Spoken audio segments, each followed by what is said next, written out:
You get rich by spending money. You do not get rich by saving money. Poor and middle class people think in order to get ahead, you save money. And that's why they're poor and middle class. Rich people know that in order to get rich, you got to spend money. Lots of money. Boatloads of cash. Spend all of your fucking money if you want to get rich. But you must spend it in the right way. So let's look at what the poor and middle class people think. Let's take a step back and start this journey from the beginning. So poor and middle class people, what do they say? They say, well, they want you to go to college, to get a degree, to get a good paying job. Now, I don't know if you know this or not, but most good paying jobs don't exist anymore. Because in the year 2000, we went from the industrial age to the agriculture. I'm messing up my eras, guys. We went from the industrial age to, we started off in the so let's just go way back in time. We were in the agricultural age. This is where everybody lived on farms. This was the way the world was. If you go and you watch some older movies, you'll see people and they're riding around on horses and everyone lives on a farm. That was the way the world was. That was the structure of the world. That was life. Then big companies started to emerge. These massive conglomerates came to be that employed tens of millions of people.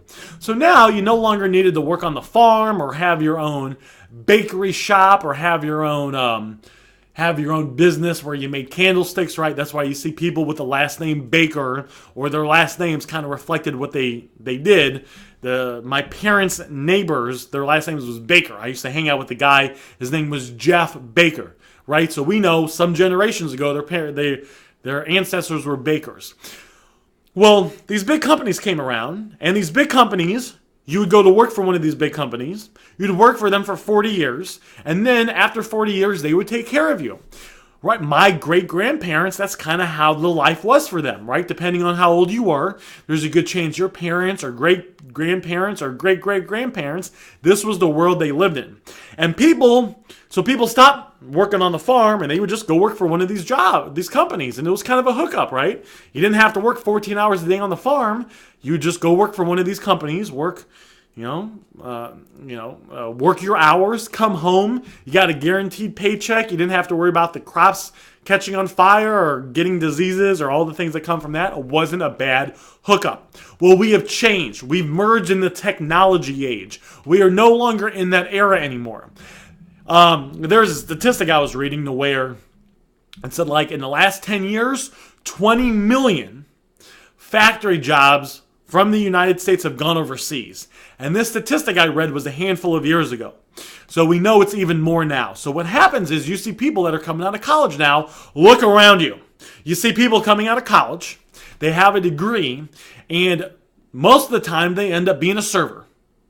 Or they end up being a bouncer at a club. They can't even get a job in their field. Because those jobs are disappearing because technology is taking it over. There was this lady that I was interviewing I was trying to get her to come on board for one of my companies to do something in my business. And she was telling me how she used to work for the school system. And she was a fantastic employee. She thought she had job security. She did her job fantastically well. Everything was great. And she did some stuff with the paperwork and the filing. Well, one day they called her in and they told her that they were firing her. They didn't say it like that, but they were letting her go because a program was developed, technology. A program was developed that was now doing her job. So they no longer needed to pay her. Why would they pay her, $40,000 a year when they could just use this program that was, $100 a month or whatever the program was that was going to do her job automatically. Technology is now taking over jobs. We're in the era of the entrepreneur. We're in the era of the person that looks after themselves. If you want to get rich, you need to adapt to what's happening right now. Not some bullshit that's worked 75 years ago. Shit that's happening right now. All right? So, see, guys, I knew I was eventually going to get back to the topic that we were covering in this video. But that's why you see so many people that are going to college, they're graduating, and then they can't get a job in their field because those jobs no longer exist. But that's what poor and middle class people tell you to do. So now you've graduated college, you're 80 grand in debt, and now you have to become a server because you can't even get a job in your field because you just trusted your parents who took advice from their parents who took advice from their parents who back then the information was valid, but not anymore. That shit does not work anymore, guys. Those jobs are disappearing. So now you have a job and you're being a server, all right?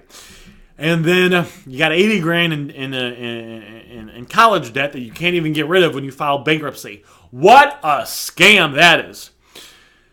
Now, what happens? So now you're supposed to save your money. So let's say you're working hard and you're trying to pay off your student loans or you're pushing that shit further away and you're trying to save some money. So how are you going to save money? Well, you could save money, you could save it, and you could put it in the bank, right? You could save your money and you could put it in a bank. You could put it in the CD, all right? Well, let's say if you put it in the bank, what are you going to get? 0.5%, 1%, maybe 2% return? If that, probably not that much. If you look at the rate of inflation, the way they calculated it in the 1980s, if you look at not the way that they fuck it up now, they can substitute shit. The rate of inflation they give you now is not the real rate of inflation. If you look at the way they calculated the rate of inflation in the 1980s, the rate of inflation now today is between 10 and 12%. That's why when you go to the grocery store, price of shit keeps going up. You know this. Right? They say inflation's 2 to 3%. Well, why is it that when you go to the grocery store, stuff keeps costing more money? You see it when you go to the grocery store. The price of things keep going up. Or you know what they do? Instead of giving you the ice cream that's in a container this big, they give it to you in this size. Instead of the toilet paper having 1,000 sheets, the toilet paper now has 800 sheets. And instead of you getting 20 rolls, you get 15 rolls. That's what's happening right now. At restaurants, they are replacing quality food with cheaper food. You see it when you go out to restaurants. They used to give you a big steak.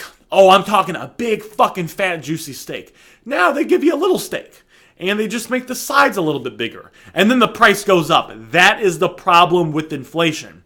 Inflation is not your fault. Inflation is the Federal Reserve printing money. And the more money that's in circulation, when you have more money fighting for the same goods and services, it makes the value of your money worth less.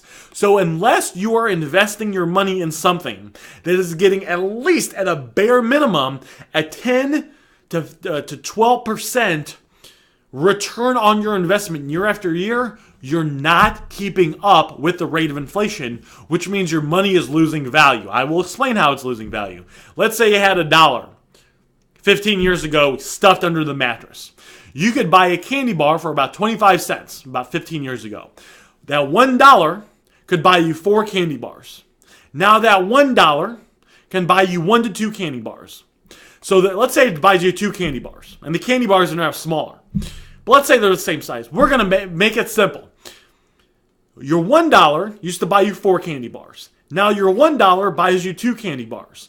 The value of that dollar that you have, that you saved, is now worth less. Half of the purchasing power of your dollar just got sucked out from you. And that's what happens when the Federal Reserve prints money and they do quantitative easing and all that other bullshit that they do. They're stealing money legally from you. Let's go ahead and loop this back around to saving money. So, if you're saving money, you're not only saving money, there's a good chance that you're losing the value of your money. You got it in the bank, you got it in the CD, you got it in, let's even say you have it in stocks, bonds, and mutual funds, all right? Between 2000 and 2010, what did they call that? They called that the lost era. That's where the stock market went sideways. So nobody gained any money during that time. People say the value, you didn't lose money or you didn't make money. However, you did lose money because even though the number was the same of the amount of money you had, the value was getting decreased. And again, it goes back to the candy bar example, right? Instead of buying 4 candy bars, you now buy 2 candy bars. And now, sometimes you can't even buy 1 candy bar. You go to the gas station, 1 candy bar is like $1.19 now.